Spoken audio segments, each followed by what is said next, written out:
Reporte 100. Luis Huesca Reynoso es economista, investigador del CIAT, y le agradezco, doctor Huesca Reynoso, que estés con nosotros esta mañana. Te agradezco mucho que nos tomes esta llamada. Luis, buenos días. Buenos días, Juan Carlos, y buen día a tu audiencia. A ver, ayúdanos a entender. Hay un plan del presidente López Obrador muy acentuado en la parte social, en la parte de los pobres, pero hay un plan que no toma en cuenta ninguna petición que hizo el empresariado mexicano para sostener los empleos. ¿Cuáles son los primeros puntos que te llaman la atención de este plan y de los reclamos de la iniciativa privada, Luis? Claro, gracias por esta llamada. Yo también quiero aportar aquí las ideas que nos deja nuestro presidente en este plan, en esta estrategia de reactivación económica por el COVID-19. Yo pienso personalmente que más que un plan de reactivación económica, la señal que nos manda el presidente es que la estrategia pareciera que es seguir la misma estrategia. Es decir, él habla, me llama primero la atención porque él maneja 3 ejes de recuperación. Él habla de mayor inversión pública, mayor empleo y más austeridad, la austeridad republicana, como él le llama, ¿no? Aquí la pregunta a responder es si seguir con la misma estrategia que ya venía programada en el plan económico del 2020, del 2020, es si esta estrategia, porque parece ser, insisto, que esa es la estrategia, seguir con la misma estrategia, ¿cuánto detonará? O sea, ¿mejorará el crecimiento económico o realmente no lo va a estimular de alguna manera en la reactivación económica, ¿no? Por la baja en la actividad económica, por las medidas tomadas. En cualquier libro de texto universitario de macroeconomía, de economía, hay algo que se llama demanda agregada. La demanda agregada, y en cualquier país capitalista, incluso hasta algún país de tipo comunista, el consumo es el componente más importante, seguido de la inversión privada y pública. Y después está el gasto de gobierno, el gasto público. En una menor medida, pocos países como los del sudeste asiático, en especial Indonesia, Singapur, su economía depende del sector externo. Entonces en México no es ahorita la solución tampoco, ¿no? De que crezca por el sector externo. En tiempo de crisis se reactiva a través del consumo. Entonces, por un lado, el mensaje del presidente es si darle recursos a las empresas por la vía fiscal, por ejemplo, como reduciendo los impuestos, que es algo que él no quiere, pareciera que no es la solución al problema. Más bien es que la gente sea la que consuma y a través de las familias se reactiven las ventas y por ende se recupere el nivel de producción de la demanda, que es el que se va cayendo, o ya se cayó. No hay entonces un efecto multiplicador de la economía si no sale dinero adicional al mercado. Por lo tanto, estamos avisando aquí en México que va a hacer más, si pretende hacer más con lo mismo. Entonces, primero, el presidente describe que los programas continúan. No hay una inversión nueva en recursos de momento, solamente estos de la contingencia, que son los que él comentó, que son alrededor de 1.6 puntos del PIB, los del Fondo de Estabilización de Ingresos Presupuestarios, que son 150,000 millones de pesos, además de los fideicomisos, ¿no? que son otros 250,000 millones de pesos, y esto suma 1.6% del PIB. Entonces, aquí tenemos un problema de saber, al menos estos recursos adicionales, cómo se van a implementar, porque tampoco hubo un mensaje claro en cómo se van a implementar. Entonces, yo me movería rápido en una primera etapa para explicar, guardando las proporciones, lo que está haciendo Canadá y Estados Unidos, y ellos no están aplicando medidas de corte neoliberal. Estados Unidos, por ejemplo, por el contrario, como le dije, ¿no? El tío Sam está dando aproximadamente 3 puntos del PIB de Estados Unidos, aproximadamente como $3 trillones, directos a las bolsas de las familias estadounidenses, que en promedio también las familias con hijos les van a tocar entre $2,500 a $3,100 a todas las familias estadounidenses. Por otro lado, Canadá les garantiza a las familias $2,000 más $500 por cada hijo. y esto también suma un 3% del PIB canadiense, que es cualquier cosita arriba del mexicano, ¿no? El PIB de Canadá. Entonces, ello habla de estados de bienestar, benefactores que no están tomando medidas neoliberales. Estados Unidos y Canadá están tomando medidas de apoyar el consumo privado. Y es la manera por la vía como se empieza a activar la economía. En el caso de México, hay cosas positivas, también las vamos a rescatar. Yo mencionaría entonces primero las medidas del presidente que él anuncia, que insisto, es la estrategia seguir con la misma estrategia, con excepción de los recursos estos adicionales, ¿no? Del Fondo de Estabilización y los fideicomisos, pero el adelanto de las transferencias de programas sociales, que ya estaban programadas, eso ya estaba programado, no es recurso adicional en gasto social. Llegando, él dice que a finales de año pretende llegar a 22 millones de beneficiarios. Eso es buena medida, pero este apoyo también no requiere de mayor cantidad de recursos, es decir, ya estaba programado 4,000 millones de pesos en pensiones no contributivas y otros 3,700 millones de pesos en becas, todas las programas de becas que se están dando, ¿no? Entonces, de aquí al menos se observa que entonces hay que tener cuidado porque las familias que van a recibir estos apoyos adelantados, en los meses que les toque, pues no quedó claro la verdad si les van a dar el apoyo, si va a seguir continuando o si lo van a cortar por los meses que les adelanten. ¿Me explico? Ahí hay un detalle que no queda, a mí no me quedó claro, no quedó muy claro. Las cosas positivas también son que habló de asegurar una cadena de suministro de alimentos vía precios de garantía, el maíz, frijol y leche para 120,000 productores. Sin embargo, el COVID está viniendo a desmantelar una triste realidad mexicana que ya viene desde décadas atrás, que es el desmantelamiento del campo, la pérdida de soberanía alimentaria. Aquí de entrada tenemos, rápido comento, que México es importador neto de trigo y centeno, que también le llaman morcajo, y arroz. Sí. México no está exportando arroz ni trigo, en este sentido el trigo centeno, que es como que más fino para hacer harinas, panes, y somos importadores netos. Entonces, hay una alerta de la FAO, así como la OMC y la OMS. La OMC es la Organización Mundial del Comercio y la Organización Mundial de la Salud, que hace unas semanas sacaron ellos una nota, sus 3 dirigentes, estableciendo que hay un riesgo de penuria alimentaria en el mercado mundial. Y de entrada Rusia, ante esta alerta, garantizó sus suministros internos.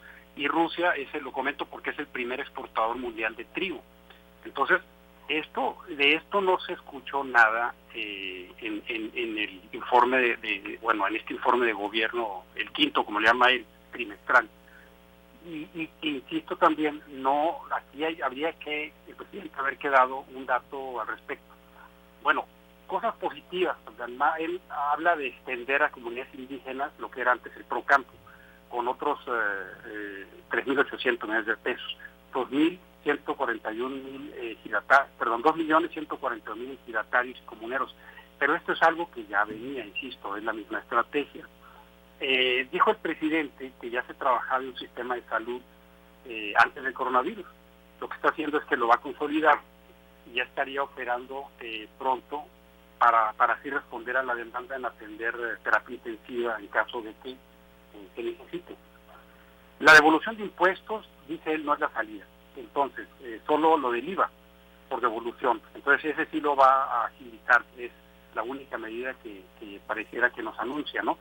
No aumentar los precios de los combustibles, 30% menos en gasolina, es lo que se ha registrado ahorita en la baja, sobre todo en la franja fronteriza.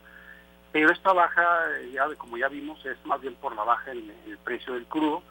Y ahorita estamos viendo que está recuperándose de nuevo el precio del petróleo poco a poco, ¿no? Porque los países árabes también ya recortaron la producción. Habló de otros programas, no voy a detenerme mucho porque es lo que ya se viene haciendo como mejoramiento de servicios públicos obligatorios, provisión de mayor drenaje, agua potable, mejoramiento de viviendas en zonas marginadas, insisto, estos son parte del gasto programable 2020. O sea, no hay nada adicional en ese sentido, pues. Así es. O sea, reitera su plan. Su plan para la emergencia es cumplir lo que él ha diseñado como política de gobierno. Aquí hay una pregunta interesante de un radioescucha, Luis Huesca. Alejandro Luna dice que si en Estados Unidos y Canadá, al mismo tiempo que hay transferencias directas a las familias, hay apoyos, si hay apoyos fiscales a las empresas. Bien. Es buen punto. Lo que se ha visto hasta ahorita en el caso de Estados Unidos es que hay un programa directo de préstamos garantizados a través de una institución que ellos le llaman la US Small Business Administration, que es una parte del gobierno que está muy vinculado con el sector financiero de aquel país. Sí. Y son préstamos para pymes o MIPYMES, en el cual se garantizan con mínimos o con lo mínimos de, por ejemplo, que no, en algunos casos no van a pedir propiedades de garantía, que es lo que se usa mucho también allá. Son requisitos muy flexibles, y estos en el tema la preparación de la pregunta es de cuestión fiscal. No hay un programa como tal de que van a devolverle impuestos a las empresas en Estados Unidos. Sin embargo, precisamente porque están atacando el lado de la demanda. Sí. O sea, se pretende que las empresas que dejen de operar, sobre todo en los sectores más afectados, puedan acceder a estos negocios. Sin embargo, el Estado está garantizando, porque su sector laboral es muy formal. La mayor parte de su economía es formal, por lo tanto el Estado está garantizando a través de su sistema de seguro de desempleo el dar al menos $1,200 a sus trabajadores. El ingreso mínimo garantizado es de $1,200. Entonces, pero no hay un esquema por ese lado. Como que sí estamos, como que un poco México está copiando esa estrategia. La estrategia de Estados Unidos. Ahora, Luis Huesca, finalmente, del reclamo que hacen los empresarios, porque hacen un reclamo muy fuerte al presidente López Obrador por no considerar ni uno de los puntos que ellos han propuesto. Le llaman su plan omiso e insuficiente, y las cámaras Coparmex, Concamín, Concanaco, Canacintra, la AMDA criticaron de una manera muy severa este plan del presidente López Obrador, y estamos viendo las consecuencias ahorita en el tipo de cambio, que ya roza los 26 pesos. ¿En qué parte tienen razón los empresarios? Sí, primeramente el presidente anunció que en las próximas semanas va a establecer la manera en cómo se van a ejercer una cantidad de 339 mil millones de pesos en el sector energético. Esto es bueno comentar que es mezcla de inversión privada y pública, no todo es inversión pública. Pero ya en este momento de crisis, nuestro presidente debió de haberlo anunciado. No, ¿por qué en 2 semanas más? ¿No? O sea, pareciera que entonces hay reacción en lugar de haber planeado ya, y nos tiene todavía un poco en ascuas, ¿no? Esperando. Esto es precisamente por lo que dice el Consejo Coordinador Empresarial, y esto hubiera sido una buena medida para que también el dólar no se nos otra vez se nos deteriorara con el peso, se devaluara, y nos está mandando a 1 o 2 semanas más en decir qué va a pasar con estos recursos, cómo se van a invertir. Por lo tanto, también estoy de acuerdo con el Consejo Coordinador Empresarial en que no está claro cómo se van a crear esos 2 millones de empleos.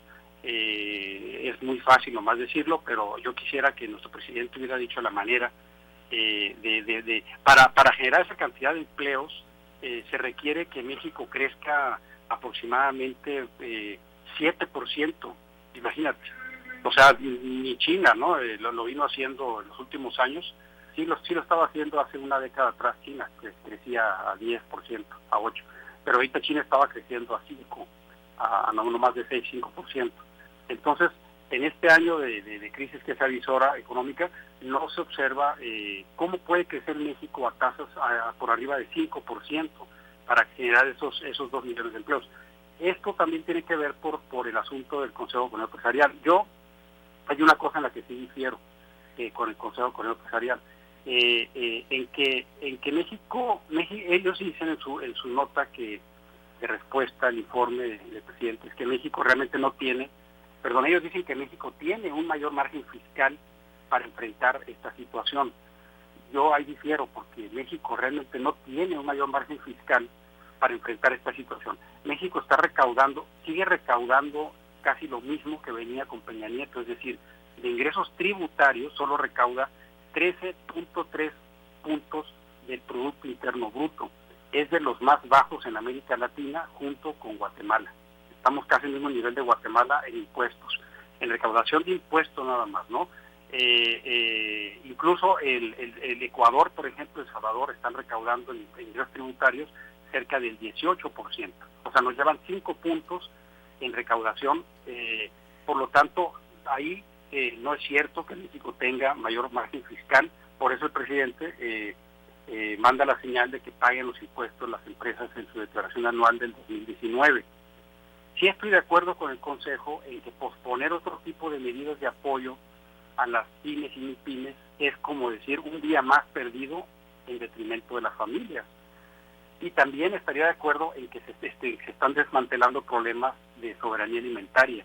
Pero sí es un punto neural el ver la manera en cómo México necesita este gobierno ponerle más mano dura en tapar los huecos de la ley del ISR para que permitan a las empresas pagar su carga fiscal efectiva real, y me refiero a las empresas más grandes, las empresas que no están perdiendo con esta crisis, que están ubicadas en los servicios, sobre todo las empresas de las más ricas que existe en México, que todos conocemos.